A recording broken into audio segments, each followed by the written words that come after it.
Hey guys, it's Sunday, which means we are at an active recovery day for At Home Fitness with Coach A. This is the YouTube channel that aims to bring you guys in gym quality coaching and workouts for your at home and garage gym needs. Now, when I say active recovery, what I'm referring to is moving more than likely, but not moving in the context of a workout that we are going to have to recover from in and of itself. Let's talk about who should be doing this and how you should be doing this. If you haven't worked out a significant number of the last 6 days, then feel free to grab one of the workouts from the rest of the week and perform it for today's workout. If you have been doing the workouts regularly, there's two contexts to this. The first one is if you're an everyday workout kind of person, then more than likely you probably need a full active or a full recovery day. Excuse me, not active, but passive. In which case, the first option, option A, that you're going to see and hear me speak about is probably the day for you. Why? Because you're spending the whole week breaking down muscular tissue. By doing the workouts, you're literally creating damage, right? Which is part of the equation. We need to do that in order to rebuild those tissues and to create growth or gains, whatever you might want to call them, increase strength, things like that. So, if we are not giving ourselves the proper rest that we would need, the proper recovery we would need, that stuff's never going to get built back up anyway. Therefore, you're never going to see the gains that you're working your butts off for because your body isn't able to heal, recover, and show you those gains. Therefore, full recovery day. If we are working out many days a week, but we are taking days off during the week, specifically not today, then this could possibly be more of an active recovery day. In which case, options B, C, and D may be more for you. Stick around and I will speak about those in a second.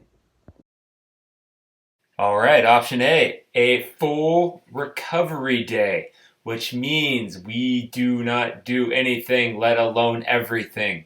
Sit down, take a load off, rest, relax, recover. Does not mean you are forced to be stuck in bed. It just means you need to take a day off. All right, our first actual active recovery day option, option B, is going to be steady state cardio. 20 to 60 minutes is not necessarily equal for everybody. I have a pretty high aerobic threshold. I do not run for very much longer than 20 minutes ever. So I'm not going to go out on a 60-minute, even at 60% intensity, which is the threshold we want to stay under for our active recovery day. I am not going to go out for a 60-minute run at 60% and call that active recovery because that is going to take a lot out of me.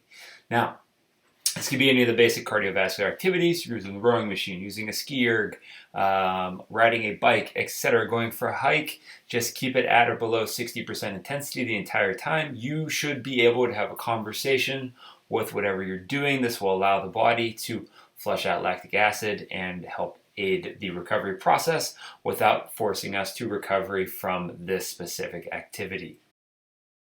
Option C is going to be yoga or mobility to improve our flexibility, range of motion, lengthen those muscle tissues, help them recover, relax, all of those good things. So what we're looking at here can be anywhere from 20 to 60 minutes.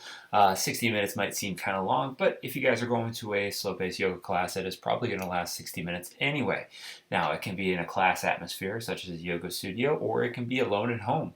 It can be programmed based on a mobility session site or something along those lines, or it can be by feel, meaning you're basically feeling out what hurts and you're working on that as you go. All right, guys, our last active recovery option here, option D, is going to be called performance care. Performance care is a term that was started by Active Life that essentially means we are working on the quality of movement that our body can perform by focusing on things that improve range of motion, increase our flexibility, maybe some light aerobic cardio activity. You could see some light running, rowing, quality ski erging, stuff like that here. You can also actually see some strength work, specifically geared towards promoting balance, uniformity, things like that. Maybe we have a stronger right hip than left hip. That's one of the things we could work on here. Maybe our quad and our step ups are off. So we're stepping up much stronger on our right leg than we are on our left. Maybe we lack range of motion on one side versus the other. You might see some mobility or flexibility movements here. But basically, this is kind of like a quality AMRAP, if you will. You're going to go for about 20 to 30 minutes, mostly because anything beyond that, you're probably just working on too many things at once. But it can obviously go longer. But the idea here is, what do I need to do to promote recovery, to increase my range of motion improvements, and also allow myself to move better tomorrow and the rest of the week versus today?